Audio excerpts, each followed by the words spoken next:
Karen shouted, "This is my show." Judge Judy laughed and pulled up the contract. But what was written in that contract shocked everyone in the courtroom, including Karen's own lawyer, who went pale the moment he saw it. Because hidden in that document wasn't just proof that Karen was lying, it was evidence of something far worse, something that would turn this from a simple contract dispute into a moment of complete and total humiliation. Before we dive into this incredible case, tell me in the comments where you're watching from. I love seeing where my viewers are around the world. And don't forget to hit that subscribe button so you never miss more unbelievable cases like this one. Now, sit back, relax, and enjoy the video. The television studio felt different that day. The air conditioning hummed steadily, but somehow the room felt warmer, charged with an energy that even the seasoned crew members couldn't quite place. The gallery seats were packed with audience members who'd waited months for tickets, their phones silenced and tucked away as per studio rules, though their fingers twitched with the urge to capture what they sensed was coming. The cameras stood like silent sentinels, their red lights glowing, lenses focused on the elevated bench where Judge Judy would soon sit. Production assistants scurried between cables and equipment, checking levels, adjusting lights, whispering into headsets. This was the machine of daytime television, well-oiled and efficient, but today something felt different. The crew kept glancing at the case file on the production table, thicker than usual, flagged with more sticky notes than they'd ever seen on a single case. At the plaintiff's table sat Karen, though calling her merely seated would be generous. She commanded the space like a queen on a temporary throne, her designer blazer perfectly tailored, her hair styled in that particular way that screamed expensive salon, not supermarket box dye. Her manicured nails, painted a bold crimson, drummed against the wooden table with an impatient rhythm that grated against the room's nervous energy. She'd already complained twice about the water temperature, once about the chair height, and had made a point of name-dropping 3 celebrities she claimed to know personally. Her lawyer, a tired-looking man in a suit that had seen better days, sat beside her with the resigned expression of someone who tried to talk their client out of this and failed. He kept glancing at his briefcase, then at the door, as if calculating whether he could make a run for it before things got ugly. The defendant's table sat in stark contrast. The production company's representatives, 2 men in conservative suits, sat with the calm confidence of people who knew they had the law on their side. Their lawyer, a sharp-eyed woman with a no-nonsense bun and reading glasses hanging from a chain, had barely looked up from her notes. She'd dealt with cases like this before, people who confused contribution with ownership, who mistook being valued with being indispensable. Her briefcase was organized with military precision, tabs color-coded, documents marked and ready. She wasn't here to make a scene. She was here to present facts, and facts, unlike emotions, didn't bend. Then the door to the judge's chambers opened, and the room shifted. The bailiff straightened immediately, his voice booming through the studio. "All rise for the Honorable Judge Judith Sheindlin." The audience rose as one, the rustling of fabric and shifting of feet creating a wave of sound that quickly dissolved into respectful silence. Judge Judy emerged, and even after decades on television, after thousands of cases and millions of viewers, her presence still commanded attention in a way that couldn't be manufactured or faked. She wasn't tall, wasn't imposing in the physical sense, but something in the way she carried herself, the set of her jaw, the sharpness of her gaze, made even the most arrogant plaintiff think twice about trying anything stupid. She ascended to the bench with practiced ease, her robe flowing behind her, and settled into her chair with the comfort of someone who'd sat in judgment so many times it had become second nature. She didn't look at Karen immediately, didn't acknowledge the gallery or the cameras. Instead, she opened the case file in front of her, her reading glasses perched on her nose, and began scanning the documents with the focused intensity of a surgeon examining X-rays before a complex operation. The room waited. Karen shifted in her seat, clearly unused to not being the immediate center of attention.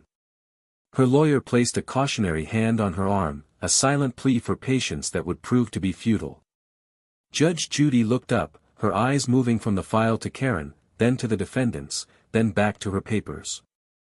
She removed her glasses slowly, folded them with deliberate care, and placed them on the bench. When she finally spoke, her voice carried that trademark blend of Brooklyn directness and judicial authority that had made her a household name. This is case number 47 to 892, Plaintiff Karen Mitchell vs. Spotlight Productions LLC. Ms. Mitchell, you're suing the defendants for $2.3 million, claiming ownership rights to a reality television show called Life in the Spotlight. Is that correct? Karen leaned forward, her voice dripping with the kind of confidence that comes from never having been truly challenged. Yes, Your Honor, that's correct. And I'm not just claiming ownership, I am the owner.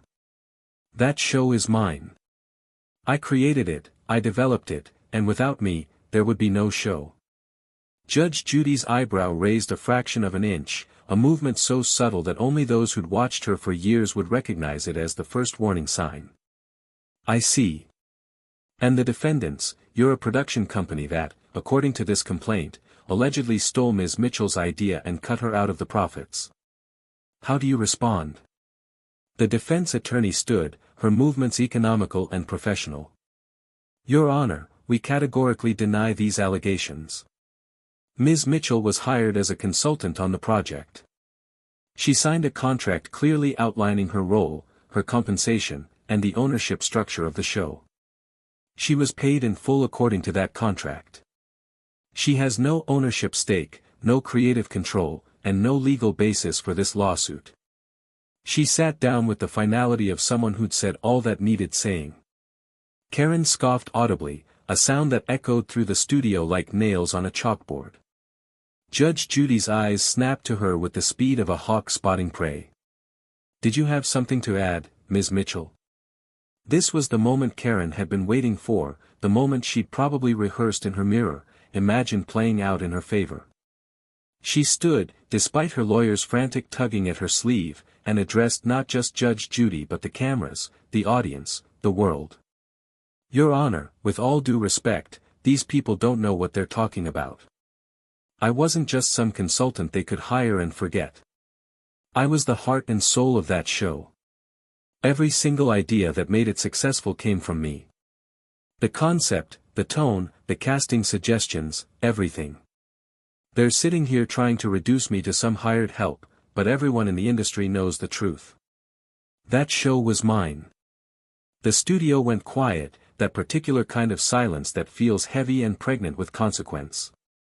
Judge Judy didn't interrupt, didn't shut Karen down, didn't even change expression. She simply watched, the way a scientist watches a chemical reaction, curious to see how far it would go before reaching its inevitable conclusion. Karen, interpreting the silence as permission or perhaps validation, continued. I've worked with real producers, Your Honor. Important people in Hollywood. People who understand that vision and creativity can't be reduced to some words on paper. These defendants, they're small time. They needed me to make something of their little company, and I did. I gave them everything, and now they want to act like I was just another employee. It's insulting. Judge Judy leaned back in her chair, her fingers steepled in front of her, a pose that anyone familiar with her show would recognize as the calm before the storm. Ms. Mitchell, let me ask you something very simple. Did you sign a contract with Spotlight Productions? Karen waved her hand dismissively, a gesture so casual it bordered on contemptuous. Yes, but that contract doesn't reflect the reality of what happened. Things evolved, Your Honor. The project grew beyond what that initial paperwork said. Verbal agreements were made, understandings were reached. You can't just hold up some old document and pretend that's the whole story. And there it was, the fatal mistake, delivered with such confidence that even her own lawyer closed his eyes in resignation. Judge Judy's expression didn't change, but something flickered in her eyes, a glint of recognition that she'd just been handed exactly what she needed. She picked up her glasses, put them back on, and opened the file folder in front of her with the careful precision of someone unwrapping a gift they already knew they'd love. Some old document, she repeated, her voice carrying a dangerous edge that made the temperature in the room seem to drop several degrees. Ms. Mitchell, let me tell you something about old documents in my courtroom. They tend to be rather important.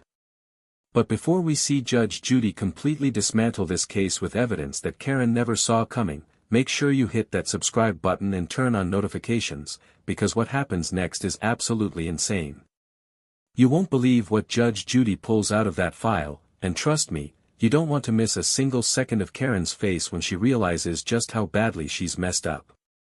Now, back to the courtroom, where things are about to get very, very interesting. The gallery leaned forward collectively, a wave of anticipation rippling through the audience. The camera operators adjusted their angles slightly, instinct telling them that something significant was coming. Karen, still standing, still confident, still utterly unaware of the trap she'd walked into, crossed her arms over her chest. "Your Honor, I'm just asking for what's rightfully mine. If they want to hide behind some technicality, that says more about them than it does about me." Judge Judy closed the folder, removed her glasses again, and looked at Karen with the kind of gaze that had made countless litigants squirm over the years. Hiding behind technicalities. That's an interesting way to describe following the law, Ms. Mitchell. But let's talk about what you're hiding. The words hung in the air like a thunderclap. Karen's confidence flickered for just a moment, a brief shadow crossing her face before she recovered. "I'm not hiding anything. I'm an open book." Judge Judy's smile was thin, sharp as a razor's edge. "We'll see about that. Because this contract you signed, this old document you're so eager to dismiss, it's very detailed. Very specific. And it contains some clauses that I think you've conveniently forgotten about. Or perhaps you never read it in the first place, which would be your first mistake. Your second mistake was coming into my courtroom and assuming I wouldn't read every single word." Karen's lawyer was frantically scribbling notes, probably drafting his withdrawal from the case in his mind. The defense attorney remained still, confident, a slight smile playing at the corners of her mouth. She knew what was in that contract. She'd drafted parts of it herself. And she knew that when Judge Judy finished reading it aloud, this case would be over before it truly began. What happened next would become legendary in courtroom television history, a moment replayed and analyzed and shared across every social media platform for years to come. Because Judge Judy didn't just have a contract. She had receipts, documentation, and evidence so damning that even Karen's own supporters would struggle to defend her. And it all started with one simple question, delivered with the precision of a master prosecutor. "Ms. Mitchell, before we go any further, let me ask you this. Do you know what happens when you lie under oath?" The question landed like a grenade in the middle of the courtroom. Karen's face, which had been flushed with righteous indignation just moments before, went through a fascinating transformation. First confusion, then a flicker of concern, then back to defiance as her brain apparently decided that doubling down was the only option. Her lawyer's pen stopped moving entirely, frozen mid-word like someone had hit pause on his entire existence.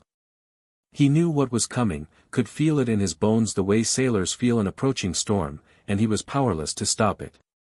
"I'm not lying, Your Honor," Karen said, her voice pitched higher now, defensive in a way that made even the audience members uncomfortable.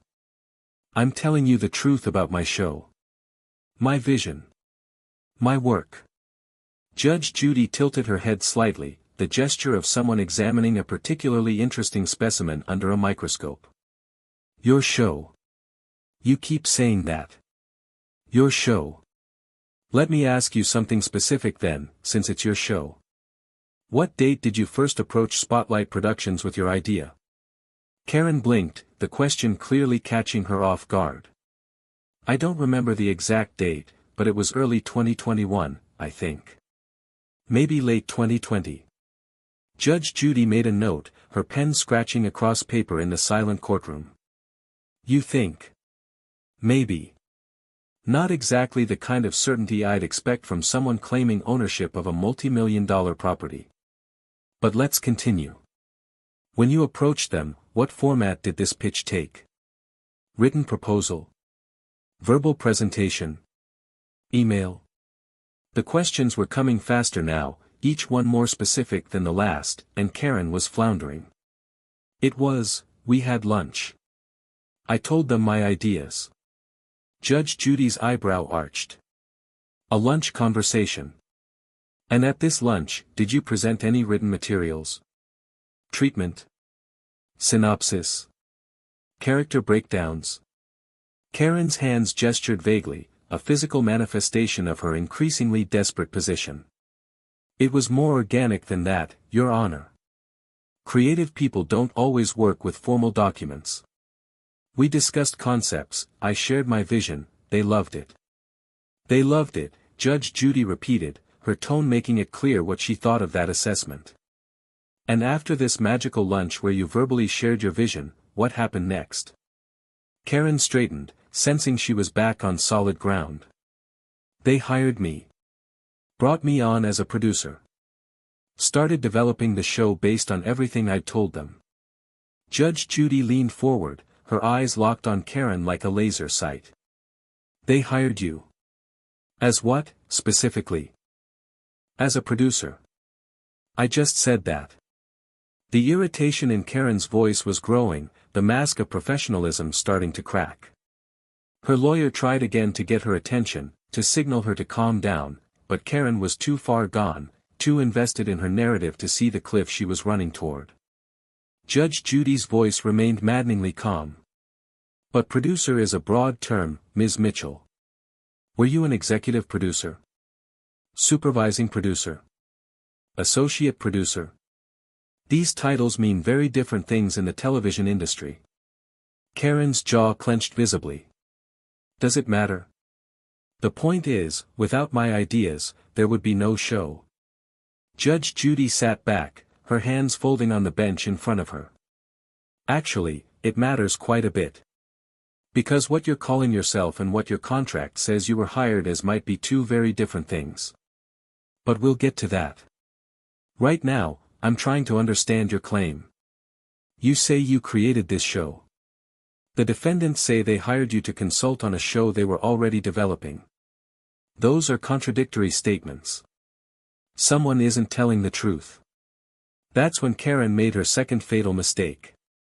Her first had been dismissing the contract. Her second was what came next. She stood up fully, her chair scraping loudly against the floor, and her voice rose to a level that made the sound technicians wince and adjust their levels. Your Honor, I don't think you understand how the entertainment industry works. This isn't some small claims case about a fender bender. This is about intellectual property, about creative vision, about... Sit down, Ms. Mitchell. Judge Judy's voice wasn't loud, but it cut through Karen's speech like a knife through butter.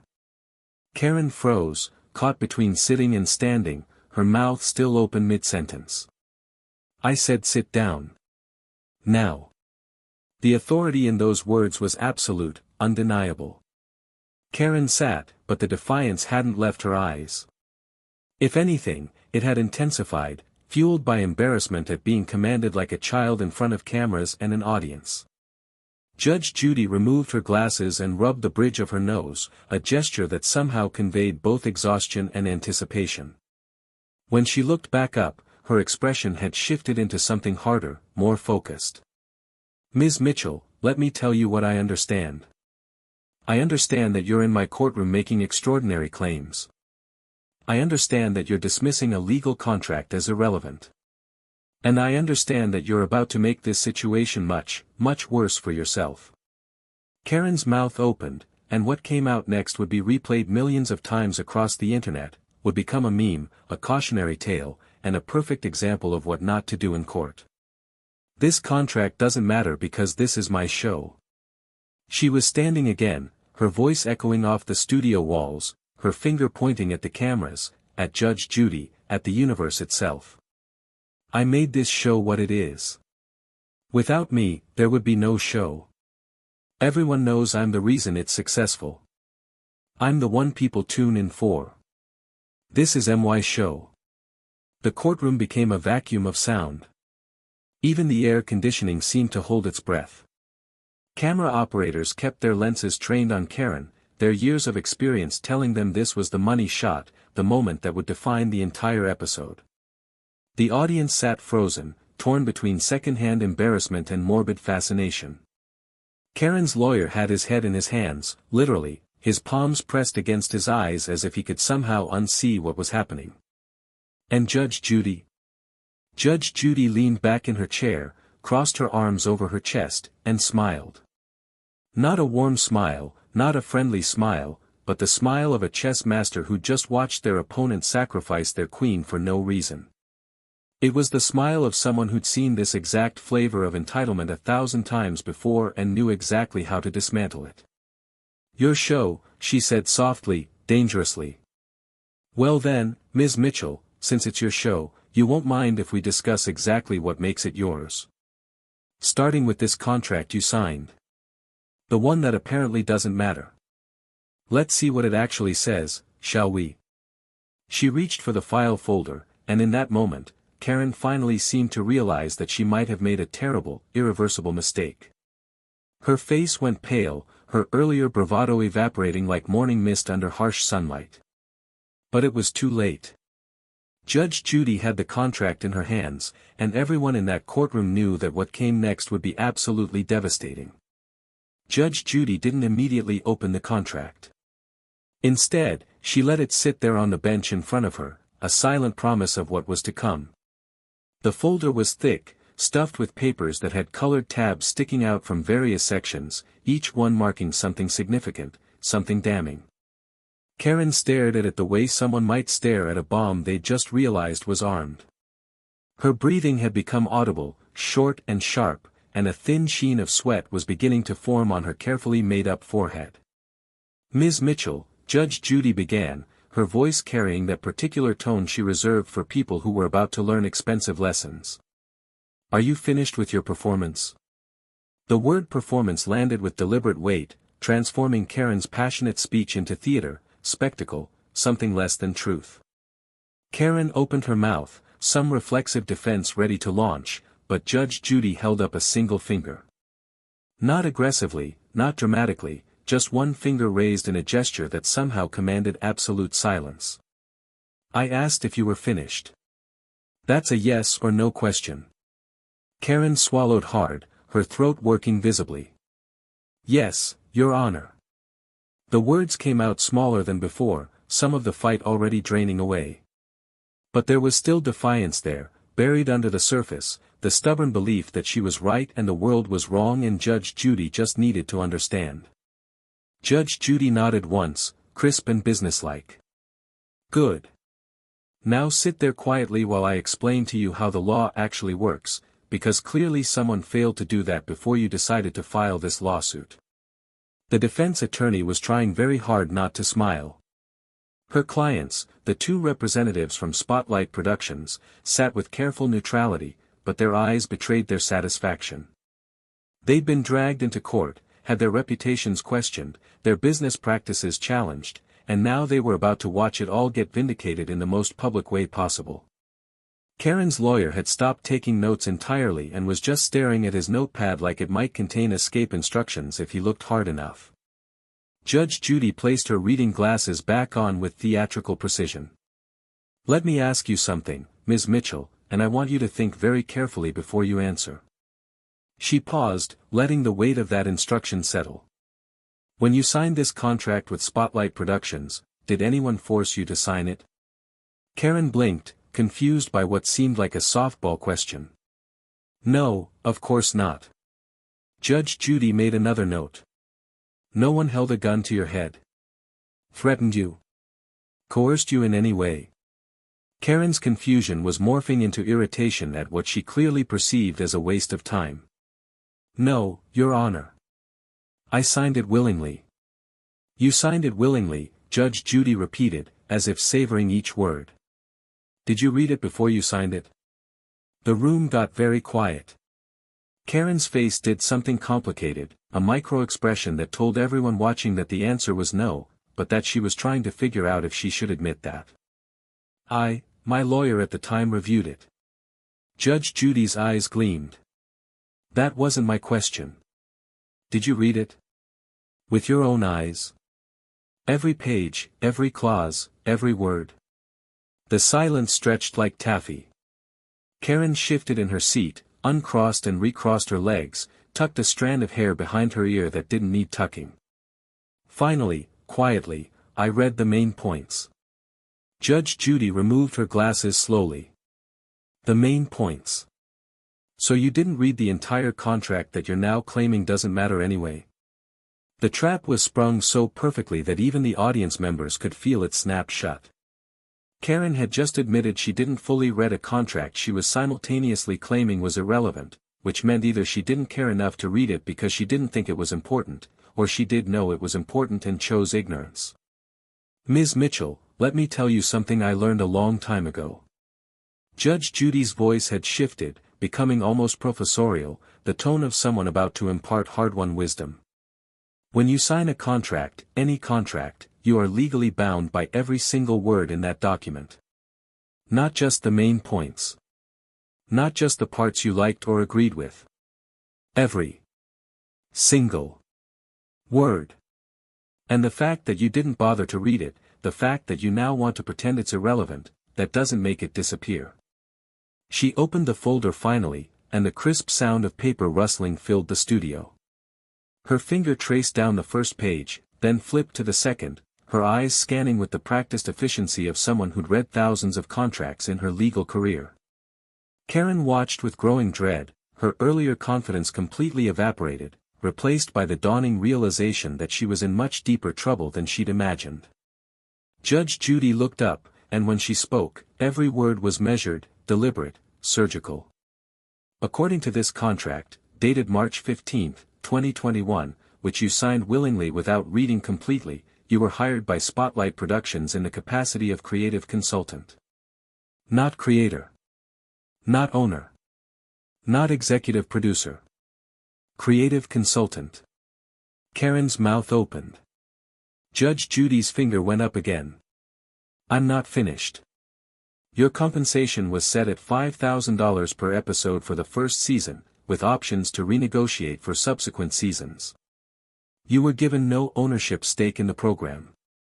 You retained no intellectual property rights. You were specifically defined as an independent contractor providing creative input on a project that Spotlight Productions had already begun developing 3 months before they ever met you. The words landed like hammer blows, each one dismantling another piece of Karen's narrative. But that's not, Karen started. Not what?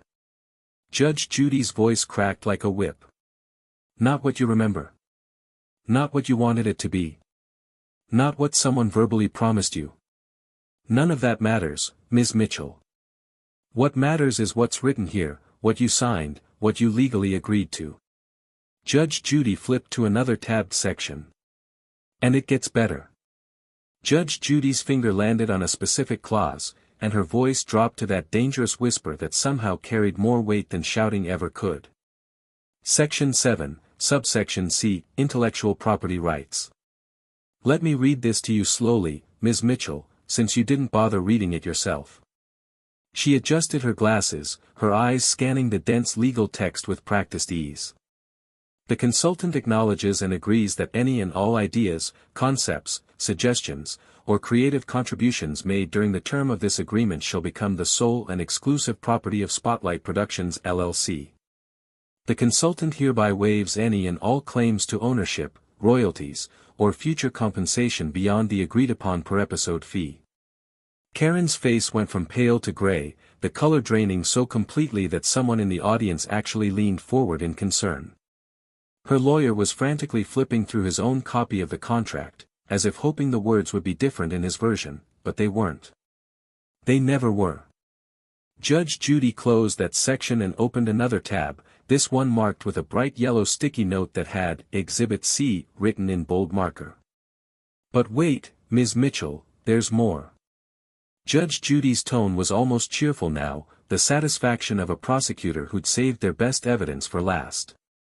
Because not only did you sign away any ownership claims, not only did you agree to be paid as a consultant, but you also signed something else. Something very interesting. She pulled out a separate document, this one clipped to the contract with a large binder clip. This is an email. From you. To Spotlight Productions. Dated April 3, 2021. Would you like me to read it? Karen didn't respond. She couldn't. Her voice had apparently abandoned her entirely. Judge Judy didn't wait for Karen's permission. She began reading, her voice clear and measured, each word a nail in the coffin of Karen's case. Dear Michael and Susan, I just wanted to reach out and thank you both for bringing me onto your project. I'm so grateful for the opportunity to contribute to life in the spotlight. I know this is your baby, and I'm honored that you value my input enough to include me in the development process. I promise to work hard and earn my place on your team. Best regards, Karen Mitchell. The courtroom erupted in gasps and murmurs. Your baby. Your project. Your team. Karen's own words, written in an email she'd clearly forgotten existed, directly contradicted everything she'd just claimed under oath. Judge Judy looked up from the email, her expression a mixture of disappointment and vindication. Your baby. Not my baby. Not our baby. Your baby. Those are your words, Ms. Mitchell, from an email you sent 3 weeks after signing this contract. Karen's mouth worked soundlessly, trying to form words that wouldn't come. Her face had gone from gray to a blotchy red, embarrassment and anger fighting for dominance. I was just being polite. That's how you talk to clients. Judge Judy's laugh was short and sharp. Clients? So now you admit they were your clients, which makes you the service provider, not the owner. Thank you for clarifying that. Before we see Judge Judy deliver the final verdict that will end Karen's case forever, if you're enjoying watching entitlement crash into reality, hit that like button right now and drop a comment telling me the craziest case of someone claiming credit for something that wasn't theirs. And trust me, you need to stay until the end because Judge Judy's final words are absolutely legendary. Now, back to the courtroom where Karen's world is about to completely collapse. Judge Judy placed the email down and removed her glasses, folding them with deliberate care. When she spoke, her voice carried the weight of finality. Ms. Mitchell, I've been doing this for a very long time. I've seen every type of case, every type of person, every variation of human behavior that exists. And cases like yours. They make me tired. You came into this courtroom with confidence, with arrogance, with the absolute certainty that you were right and everyone else was wrong. You dismissed a legal contract. You claimed ownership of something you never owned. You wasted this court's time, the defendant's time, and your own time with a lawsuit so baseless it borders on frivolous. She leaned forward, her eyes locked on Karen with laser intensity. Here's my ruling. I find for the defendants on all counts. You have no ownership stake in life in the spotlight. You were paid according to your contract. You have no legal basis for any additional compensation. Furthermore, I'm ordering you to pay the defendants legal fees in the amount of $15,000 for forcing them to defend against this meritless lawsuit. The gavel came down with a crack that echoed through the studio like thunder. Karen sat frozen, the gavel's echo still ringing in her ears, her face a mask of disbelief and humiliation. Her lawyer was already packing his briefcase, his movements quick and efficient, a man desperate to distance himself from a sinking ship. But Karen wasn't moving. She sat there, staring at Judge Judy as if waiting for someone to yell cut, to tell her this was all a mistake, that surely the world couldn't be this unfair to someone who believed so deeply in their own narrative.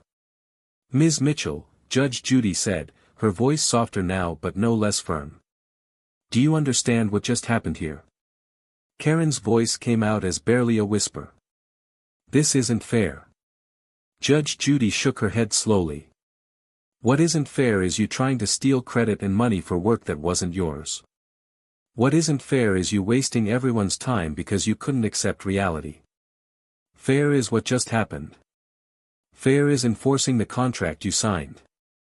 Fair is telling you the truth that apparently no one else in your life has had the courage to tell you. The judge gathered her papers, preparing to leave, but she paused, looking directly at Karen one final time. Let me give you some free advice, and I suggest you listen carefully because you've already paid a high price for ignoring good counsel. You are not entitled to things simply because you want them. You are not owed ownership because you contributed ideas. The world doesn't work that way. Contracts work that way.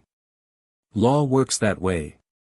And when you sign something, you are bound by it, whether you read it carefully or not, whether you like it or not, whether it turned out the way you hoped or not. Karen finally stood, her legs shaky, her designer blazer somehow looking less impressive now, as if the verdict had physically diminished her.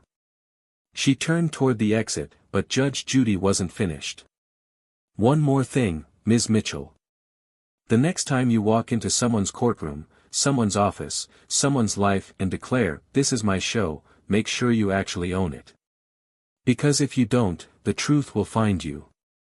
It always does. The bailiff opened the door, and Karen walked through it, her heels clicking against the floor in a rhythm that sounded like retreat. The studio audience watched her go, and then something unexpected happened. They applauded. Not for Karen, but for Judge Judy, for the truth, for the satisfaction of watching someone who thought they were above the rules learn that no one is. As the cameras stopped rolling and the crew began breaking down equipment, the defense attorney approached the bench. "Thank you, Your Honor. That was exactly what we needed." Judge Judy looked at her over the top of her glasses. "I didn't do it for you. I did it for everyone watching who's ever been taken advantage of by someone like her. People who think volume equals validity, who think confidence equals correctness, who think they can rewrite reality by simply believing hard enough." The case file closed with a soft thump, but its lesson would echo far beyond that courtroom. Within hours, clips of Karen's meltdown would spread across social media.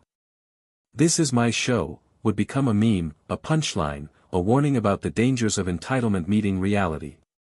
Comment sections would fill with stories of people who'd encountered their own Karens, who'd dealt with credit stealers and glory hounds and those who confused participation with ownership.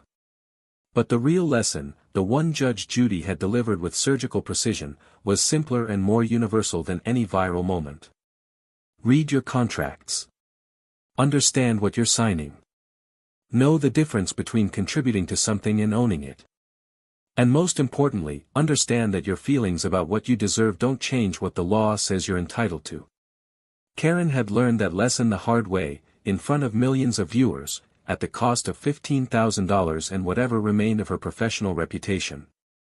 Judge Judy stood, her robe flowing as she prepared to return to her chambers. Before she left, she looked at the camera that was still recording for behind-the-scenes footage and said something that would become the perfect ending to a perfect case. "Feelings aren't facts. Wishes aren't contracts. And calling something yours doesn't make it so. Remember that, and you'll save yourself a lot of trouble and a lot of money." So what do you think? Was Karen delusional enough to truly believe her own story, or did she know she was lying and just hoped Judge Judy wouldn't have the receipts? Drop your thoughts in the comments below, and while you're there, tell me what you would have said if you were Judge Judy. And if you want to see more cases where people learn that confidence without facts is just noise, click on the video appearing on your screen right now. It's about a man who tried to sue his ex-wife for ruining his reputation, and let's just say Judge Judy had some thoughts about that too. Trust me, you don't want to miss it. I'll see you there.